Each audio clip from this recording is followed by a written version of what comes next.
Welcome to SPON Weekly.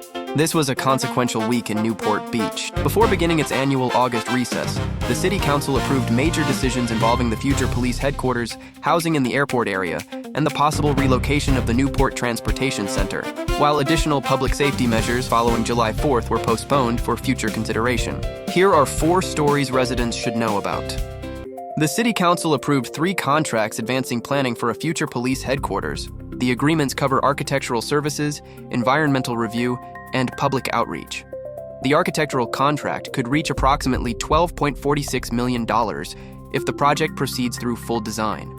The environmental agreement is about $421,000, and the outreach contract is $315,000. City staff said the initial work will focus on unresolved questions about building within Civic Center Park, including habitat, topography, and environmental constraints. Residents questioned whether the city should spend more money studying the park before first deciding whether it is an appropriate location. Walter Starr opposed all 3 agreements and called the public relations contract the most objectionable. He argued that city staff could conduct town halls and update residents directly, while the public had already made its concerns about the Civic Center Park location clear. The architectural and environmental agreements passed 6-1, with Councilmember Robin Grant opposed. The outreach agreement passed 5-2, with Grant and Councilmember Joe Stapleton opposed. These contracts move the project into a more advanced phase, but the central question remains: has every viable site been compared using the same financial, operational, and environmental standards?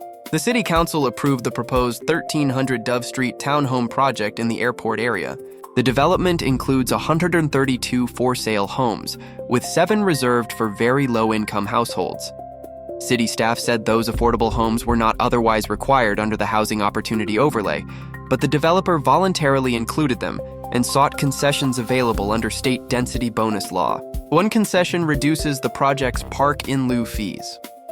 Staff said other approved airport area developments have already committed more than $17 million in park fees, with additional parks planned or under construction. The city also negotiated a separate $3 million public benefit payment that may be used for parks or other municipal needs. The project also reopened a broader debate over how much housing capacity Newport Beach created through its Housing Opportunity Overlay. I don't know how many times in this room I have heard council members blame Sacramento, and I will again point out that the housing mandate from Sacramento was 4,845 units of housing, and mayor and council at the time approved 8,174.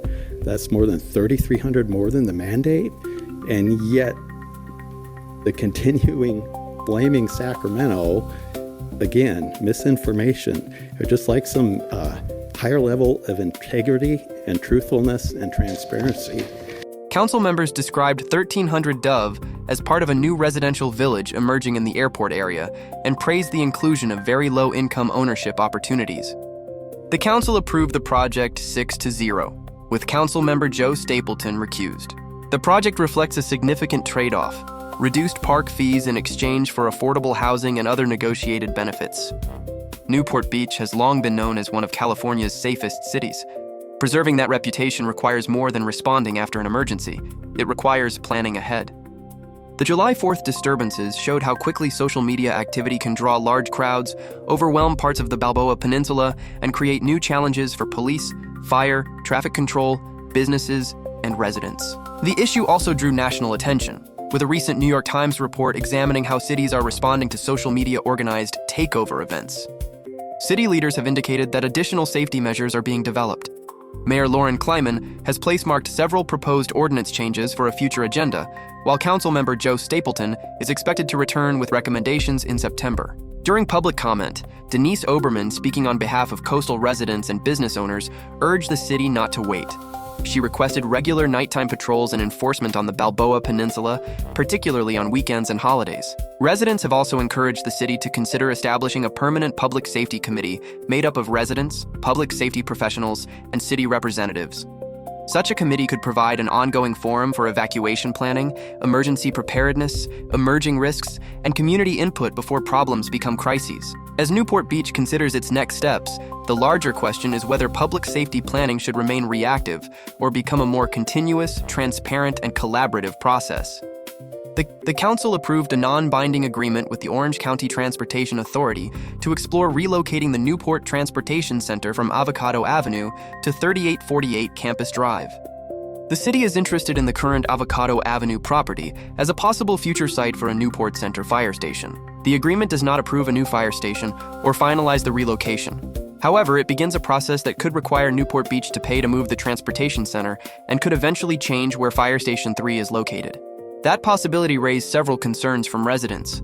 Walter Starr noted that a previous outside fire services study recommended adding stations rather than relocating Fire Station 3.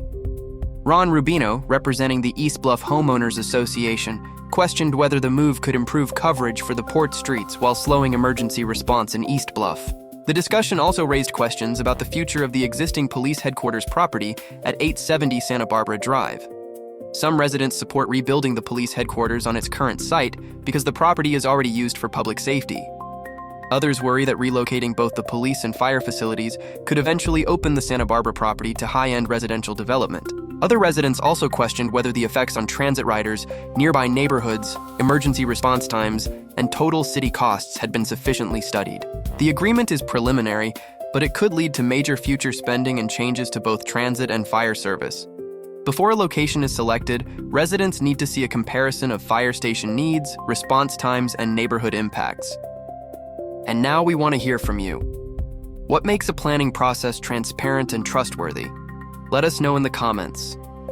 Even though the City Council is in recess until August 25th, there are still several important dates coming up.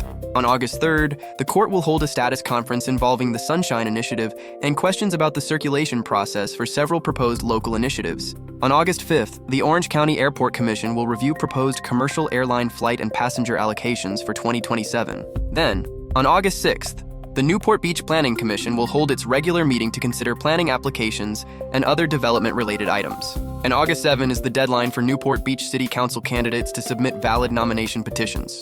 The City Council may be heading into its summer recess, but the decisions made this week shape Newport Beach well beyond August. Together, these issues involve hundreds of housing units, millions of public dollars, and decisions that could affect Newport Beach for years to come. We will continue following the documents, the contracts, and the public process. Because city projects do not take summer vacations, and neither does informed civic participation. Stay informed, stay engaged, still protecting our Newport.